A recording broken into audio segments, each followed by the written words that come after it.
Bismillahirrahmanirrahim. Assalamu alaikum, dear students. I am Abdul Majid Khan, your biology teacher, and today we will learn Unit 3 Biodiversity.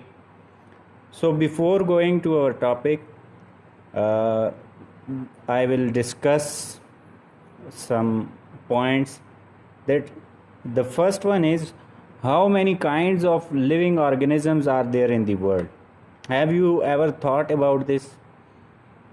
So there are about 8.7 million types of living organisms there in the world. तो बच्चों, अगर हम बात करें कि living organisms कितने हैं तो एग्जैक्ट फिगर हम नहीं बता सकते. लिविंग ऑर्गेनिजम्स तो ट्रिलियंस में होंगे. लेकिन अगर हम लिविंग ऑर्गेनिजम्स की टाइप्स की बात करें कि जैसे humans, cats, dogs, bacteria, fungi etcetera, तो इस तरह कितनी काइंड्स हैं लिविंग ऑर्गेनिजम्स की? तो अबाउट 8.7 मिलियन काइंड्स हैं लिविंग ऑर्गेनिजम्स की. अब ये जो लिविंग ऑर्गेनिजम्स हैं, सिंपलेस्ट बैक्टीरिया से कम्प्लेक्स ह्यूमन बींग्स तक, जितने भी बीच में लिविंग ऑर्गेनिजम्स हैं, ये एक दूसरे से डिफरेंट हैं. कुछ कैरेक्टरिस्टिक्स सिमिलर हैं लिविंग ऑर्गेनिजम्स के, हम डिस्कस कर चुके हैं पीछे कि लिविंग ऑर्गेनिजम्स उनको हम कहते हैं, नेचर में दो किस्म के चीज़ें हैं, living things and non living things. Living हम उनको कहते हैं जो रिस्पायरेशन कर सकें, ग्रोथ, रिप्रोडक्शन, सेंसिटिविटी शो करें. तो इस तरह के जो कैरेक्टर हैं, लिविंग कैरेक्टर्स शो करते हैं, तो उनको हम क्या कहते हैं? Living organisms. तो ये सिमिलर कैरेक्टर्स हैं लिविंग ऑर्गेनिजम्स के, लेकिन ये एक दूसरे से डिफरेंट भी हैं. डिफरेंट किस चीज़ में हैं? साइज़ में हैं. अब बैक्टीरिया का साइज़ देखें और ह्यूमन बींग्स का साइज़ देखें, प्लांट्स का साइज़ देखें, तो डिफरेंट है. फिर इनकी शेप देखें या मॉर्फोलॉजी, अपीयरेंस इनकी देखें, तो वो भी डिफरेंट है. कैट डॉग से डिफरेंट है, डॉग ह्यूमन बीइंग से डिफरेंट है, प्लांट से डिफरेंट है.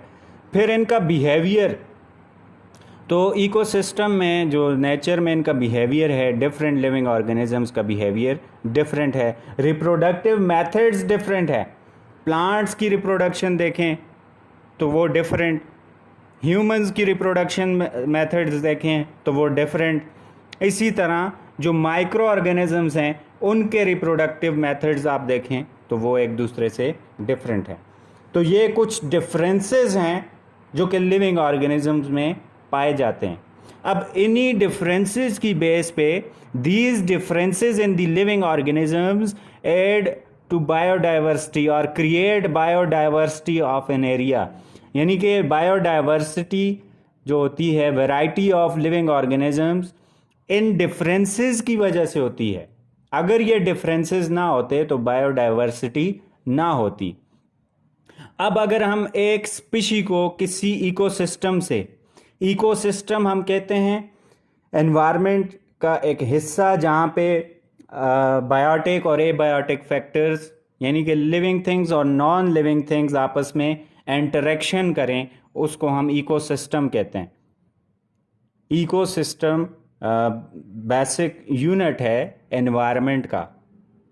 तो अब अगर किसी स्पीशी को हम किसी एनवायरनमेंट से, किसी ख़ास एरिया के इकोसिस्टम से, यानी कि किसी ख़ास एनवायरनमेंट से हम निकाल देते हैं, लॉस ऑफ स्पीशी हो जाती है किसी भी इकोसिस्टम से. जैसे डेजर्ट एक अलग इकोसिस्टम है, हमारा जो एरिया है माउंटेन्स, ये एक अलग इकोसिस्टम है, ग्रासलैंड्स अलग इकोसिस्टम है तो सभी इन्वायरमेंट ये, लेकिन ये डिफरेंट इकोसिस्टम्स मिलके एक बड़ी एनवायरनमेंट बनाते हैं ऑल ओवर द वर्ल्ड.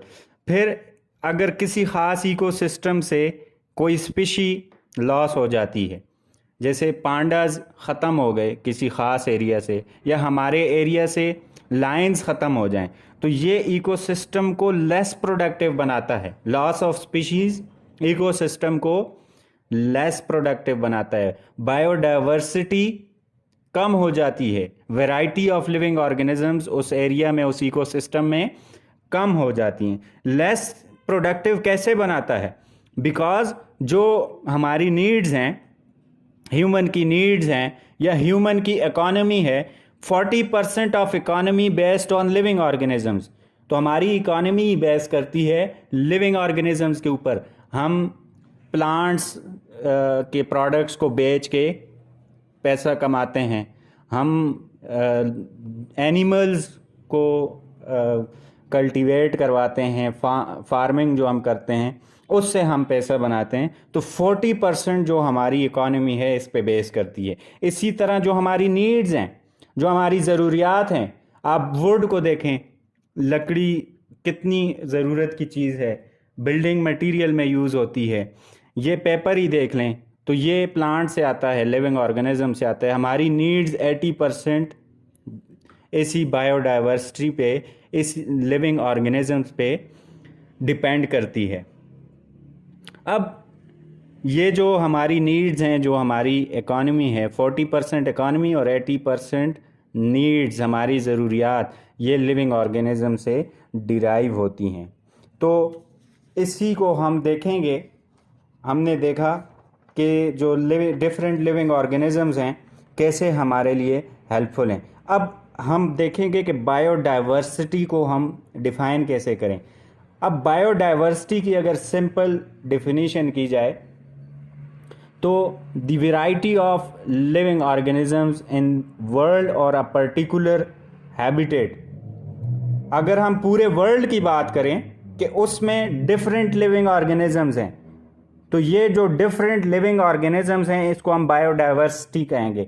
अगर हम सिर्फ मानसरा की बात करते हैं, पर्टिकुलर हैबिटेट की बात करते हैं, या फिर हम सिर्फ कहते हैं कि जो लिविंग ऑर्गेनिजम्स पानी में रहते हैं, हम पर्टिकुलर हैबिटेट की बात कर रहे हैं, तो पानी में जो लिविंग ऑर्गेनिजम्स हैं वो उसकी क्या है, बायोडाइवर्सिटी है। अब ये जो टर्म है बायोडाइवर्सिटी, दो ग्रीक वर्ड से मिल के बना है। It is derived from two Greek words. The first one is bio, bio mean life और living organisms, and the other one is diversity. Diversity means variety, यानी कि variety of living organisms where in the world और in a particular area, particular habitat. या फिर इसको हम दूसरी तरह भी डिफाइन कर सकते हैं कि it is the measure of variety of organisms present in different ecosystems. Different areas में जो लिविंग ऑर्गेनिजम्स की काइंड्स हैं, जो वेराइटीज़ हैं, इसको, इसके मेजर को हम बायोडाइवर्सिटी कहते हैं। अब अर्थ में डिफरेंट वैरायटीज़ हैं, डिफरेंट रीजन्स में डिफरेंट वैरायटीज़ हैं। पोलर रीजन्स में देखें तो वहाँ पे ह्यूमन बीइंग्स नहीं रहते। ट्रॉपिकल रीजन्स में देखें तो वहाँ पे बायोडाइवर्सिटी रिच होती है। तो हम डिस्ट्रीब्यूशन देख लेते हैं बायोडाइवर्सिटी की। तो जो डिस्ट्रीब्यूशन है बायोडाइवर्सिटी की वो यूनिफॉर्म नहीं है, not uniformly distributed on earth. Earth के किसी रीजन में वैरायटी लिविंग ऑर्गेनिजम्स ज़्यादा हैं और किसी रीजन में कम वैरायटीज़ हैं। अब kinds of living organisms millions of हैं। हमने बात की 8.7 million kinds of living organisms हैं। तो इनकी जो डिस्ट्रीब्यूशन है वो डिपेंड करती है, distribution depends on climate, altitude, soil composition और इस तरह के कुछ मज़ीद फैक्टर्स पे डिपेंड करता है। अब जो पोलर रीजन्स हैं, आर्कटिक रीजन आप देखें जहाँ पे पूरा साल बर्फ़ रहती है, तो वहाँ पे चेंज क्लाइमेट है। ट्रॉपिकल रीजन्स जहाँ पे डिफरेंट मौसम होते हैं वहाँ पे क्लाइमेट चेंज हैं।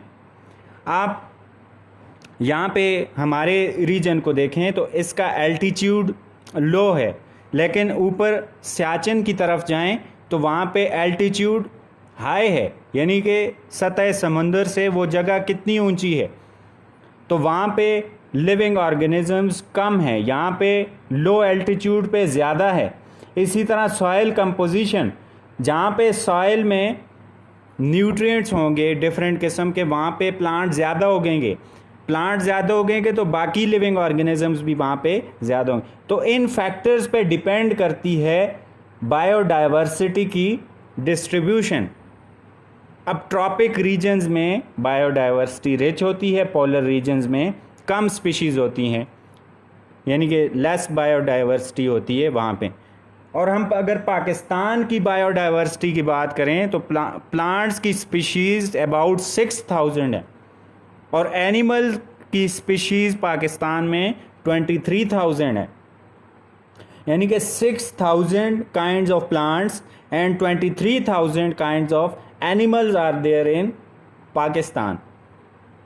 स्पेसिफिकली हम किसकी बात करें, पाकिस्तान की बात करें, और माइक्रो ऑर्गेनिजम्स को तो हम नहीं मेजर कर सकते। अब ये जो बायोडाइवर्सिटी है इसकी इम्पॉर्टेंस क्या है, इसकी बहुत सारी इम्पॉर्टेंसेस हैं।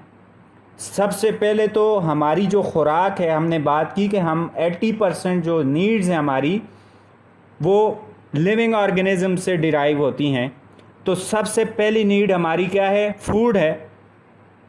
तो हम डिपेंड करते हैं फूड के लिए, क्रॉप्स पे डिपेंड करते हैं, लाइव स्टॉक पे डिपेंड करते हैं, फॉरेस्ट्री यानी कि फॉरेस्ट में जो प्लांट्स की प्रोडक्शन है, ठीक है, वहाँ से हमारा फूड आता है।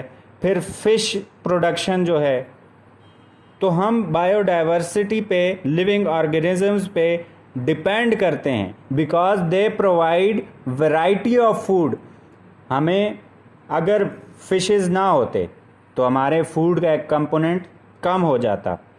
अगर लाइव स्टॉक यानी कि ये जो एनिमल्स हैं, बफेलोज, गोट्स, काउज, ठीक है, तो ये अगर ना होते तो हमारी फूड की वैरायटी कम हो जाती। ये डिफरेंट क्रॉप्स जो हैं, जैसे कि गंदम, मकई हो गई, चावल हो गए, पल्सेस होंगी, ये ना होते तो हमारी फूड की वैरायटी कम हो जाती। So we depend on biodiversity, variety of living organisms for our food, that the biodiversity provides us high variety of food। फिर नेक्स्ट है production of drugs. Next importance क्या है बायोडाइवर्सिटी की, कि ड्रग्स की प्रोडक्शन। अब जो ह्यूमन हेल्थ है, कोई डिसऑर्डर हो जाता है, कोई डिजीज़ हो जाती है, तो उसको हम ड्रग्स से ट्रीट करते हैं, डिफरेंट ड्रग्स से ट्रीट करते हैं। ये ड्रग्स कहाँ से आते हैं, ये डिफरेंट एनिमल्स, डिफरेंट प्लांट्स यानी कि लिविंग ऑर्गेनिज्म से आते हैं। सो मेडिसिन्स, ड्रग्स फिर दो किस्म की होती हैं, medicinal drugs and addictive drugs. तो जो मेडिसिनल ड्रग्स हैं जिससे हम डिफरेंट डिजीज़ को क्योर करते हैं, they come from plants, animals, fungi etcetera. Means to say different living organism से ये मेडिसिन्स जनरेट करते हैं, हम ये ड्रग्स जनरेट करते हैं। जिस तरह यहाँ पे एग्जांपल दी गई है कि स्ट्रेप्टोमाइसिन, नियोमाइसिन, ये एंटीबायोटिक्स हैं जो कि बैक्टीरियल डिजीज़ को क्योर करने के लिए हम यूज़ करते हैं। तो ये कहाँ से आते हैं, ये फंजाई से डिराइव किए जाते हैं ये मेडिसिन, ये ड्रग्स। फिर एडिक्टिव ड्रग्स आप देखें, कैफीन है, मॉर्फिन है, क्यूनिन है। क्यूनिन हम देख चुके मलेरियल स्टडी में, जो मलेरिया को ड्रग ट्रीट करता है, तो वो सिनकोना प्लांट से आता है। तो इसी तरह कैफीन, मॉर्फिन, ये डिफरेंट प्लांट से ये ड्रग्स हासिल होते हैं। तो जो हमारी नीड है, ड्रग्स की नीड है, वो कहाँ से पूरी हो रही है, वो डिपेंड किस पे करती है, वो बायोडाइवर्सिटी पे डिपेंड करती है। अगर बायोडाइवर्सिटी कम होगी, यानी कि डाइवर्सिटी नहीं होगी लिविंग ऑर्गेनिजम्स में, वैरायटी नहीं होगी, तो हमारी ये जो नीड है ड्रग्स की, ये पूरी नहीं होगी। तो तीसरी इम्पॉर्टेंस क्या है, third importance of biodiversity, industrial benefits. तो it also play important role in producing industrial materials. जो डिफरेंट इंडस्ट्रियल मटेरियल्स की प्रोडक्शन है, वो भी तो बायोडाइवर्सिटी पे डिपेंड करती है। जितने भी बिल्डिंग मटेरियल्स हैं आप देखें, इसमें एक मेन बिल्डिंग मटेरियल हमारा जो है, लकड़ी से हम ज़्यादातर चीज़ें बनाते हैं, तो वो कहाँ से आ रहा है, प्लांट से आ रहा है। Plant is a living organism, a variety. फिर इसी तरह फाइबर्स, धागे, ये प्लांट से आ रहे हैं। डाइज आ रहा है, रेजन्स आ रहा है, गम्स, ऑयल, जिस तरह हम नाम ले तो लिस्ट ख़त्म ही नहीं होगी। They are derived, these materials are derived from plants. Building materials, fibers, dyes, these are industrial materials. So industrial benefit is that biodiversity produce a lot of industrial materials. Biodiversity play important role in producing a lot of industrial materials. These are the industrial materials. And if we talk about animals, this is just a plants. तो animals हमें leather provide करते हैं, वो भी industrial material है, उससे भी different products बनते हैं. तो इस तरह के बहुत सारे हम नाम यहाँ पे ले सकते हैं, लेकिन मेन पॉइंट क्या है कि इंडस्ट्रियल बेनिफिट्स हम हासिल करते हैं बायोडाइवर्सिटी पे. ये इंडस्ट्रियल बेनिफिट्स भी डिपेंड करते हैं. जितनी बायोडाइवर्सिटी रिच होगी, जितनी वैरायटी होगी, उतने बेनिफिट्स ज़्यादा होंगे. फिर चौथा क्या है बेनिफिट या importance of biodiversity, relation with ecosystem. अब इसको थोड़ा सा हम समझेंगे कि इकोसिस्टम के साथ जो लिविंग ऑर्गेनिजम्स का रिलेशन होता है ये कैसे इम्पॉर्टेंट है. अब बायोडाइवर्सिटी इकोसिस्टम का एसेंशियल कंपोनेंट है, बायोटिक कंपोनेंट है. हमने बात की कि इकोसिस्टम के दो मेन कंपोनेंट्स हैं, living components and non living components. तो जो लिविंग कंपोनेंट्स हैं वो एसेंशियल कंपोनेंट है इकोसिस्टम का. इकोसिस्टम में अगर हमारी एनवायरनमेंट में लिविंग ऑर्गेनिजम्स नहीं होंगे तो क्या एनवायरनमेंट स्टेबल रहेगी, इकोसिस्टम स्टेबल रहेगा? नहीं रहेगा. ये एसेंशियल, ये इम्पॉर्टेंट कंपोनेंट है, नेसेसरी कंपोनेंट है. यानी कि लिविंग ऑर्गेनिजम्स या variety of living organisms, that is biodiversity, is essential component of ecosystem. Ecosystem में जो डिफरेंट काइंड्स या डिफरेंट वैरायटी है लिविंग ऑर्गेनिजम्स की, different species interact among each other, एक दूसरे के साथ भी इंटरेक्शन होता है. जिस तरह हमारा ह्यूमंस का प्लांट्स के साथ क्या इंटरेक्शन है, हम एनवायरनमेंट में कार्बन डाइऑक्साइड रिलीज़ करते हैं, प्लांट्स उसको यूटिलाइज़ करते हैं. प्लांट्स ऑक्सीजन रिलीज़ करते हैं, हम उसको यूटिलाइज़ करते हैं. तो ये हमारा इंटरेक्शन है. तो इस तरह डिफरेंट लिविंग ऑर्गेनिजम्स का एक दूसरे के साथ डिफरेंट इंटरेक्शन है और हर एक का रोल स्पेसिफिक है. जैसा हमारा रोल इस केस में क्या है, कार्बन डाइऑक्साइड की प्रोडक्शन एनवायरनमेंट में. प्लांट्स का क्या रोल है, ऑक्सीजन की प्रोडक्शन. तो इसी तरह डिफरेंट ऑर्गेनिजम्स का रोल डिफरेंट है. बैक्टीरिया के डिफरेंट रोल्स हैं हमारे एनवायरनमेंट के अंदर. डिफरेंट मटेरियल्स की डिकम्पोजिशन है, डिफरेंट जो नेचुरल साइकिल्स हैं, नाइट्रोजन साइकिल को आप देखें तो वाटर साइकिल में डिफरेंट रोल है डिफरेंट ऑर्गेनिजम्स का. तो अब ये तो बायोटिक कंपोनेंट की बात हो रही है. सो बायोटिक कंपोनेंट या biodiversity is the essential component of ecosystem. और इसी तरह जो एबायोटिक कंपोनेंट्स हैं इन इकोसिस्टम, ठीक है, जिस तरह फर्टिलिटी ऑफ सॉइल, वाटर का साइकिल, वाटर हमारा एबायोटिक फैक्टर है, नॉन लिविंग हमारी एनवायरनमेंट का कंपोनेंट है, नाइट्रोजन है, सॉइल है, क्लाइमेट. तो ये भी डिपेंड करते हैं किसके ऊपर, लिविंग ऑर्गेनिजम्स के ऊपर. अगर लिविंग ऑर्गेनिजम्स ना हो, प्लांट्स सॉइल से वाटर ना लें और वेपर्स की फॉर्म में एनवायरनमेंट में रिलीज़ ना करें तो वाटर का साइकिल नहीं चल सकता. अगर बैक्टीरिया गैसियस नाइट्रोजन को कन्वर्ट ना करे, प्लांट्स उसको यूज़ नहीं कर सकते. और प्लांट यूज़ अगर नहीं करेगा तो वापस गैसियस फॉर्म में. ये जो डिफरेंट साइकिल्स हैं. फिर सॉइल की फर्टिलिटी है. आपको पता है कि डिफरेंट लिविंग ऑर्गेनिजम्स जब डेड हो जाते हैं तो बैक्टीरिया या माइक्रो ऑर्गेनिजम्स डिकम्पोज करते हैं उनकी बॉडी को और वो न्यूट्रिएंट्स दोबारा सॉइल में शामिल हो जाते हैं और सॉइल फर्टाइल हो जाती है. फर्टिलिटी मीन्स कि जितनी भी कंपोजिशन रिच होगी सॉइल की, उस सॉइल को हम फर्टाइल कहेंगे. फिर क्लाइमेट बैलेंस नहीं हो सकता without biodiversity without variety of living organisms. तो ये कुछ इम्पॉर्टेंसेस थी बायोडाइवर्सिटी की जो हमने देखी। Food production, production of drugs, production of industrial materials and interaction with ecosystem. जो इकोसिस्टम के इंटरेक्शंस हैं, एबायोटिक बायोटिक फैक्टर के इंटरेक्शंस और बायोटिक के बायोटिक फैक्टर्स के साथ, डिफरेंट बायोटिक फैक्टर्स के डिफरेंट बायोटिक फैक्टर्स के साथ जो इंटरेक्शंस हैं, इसकी हमने इम्पॉर्टेंस देखी कि यह कितना इम्पॉर्टेंट है। तो स्टूडेंट्स, आज हमने क्या देखा? हमने बायोडाइवर्सिटी को देखा कि बायोडाइवर्सिटी क्या होती है। It is the variety of living organisms in a particular area और इन द होल वर्ल्ड, यानी कि दुनिया के अंदर या किसी ख़ास एरिया के अंदर जो लिविंग ऑर्गेनिजम्स की किस्में हैं, जो वैरायटी है, जो इनमें डिफरेंसेस हैं, इसको हम क्या कहते हैं? बायोडाइवर्सिटी कहते हैं।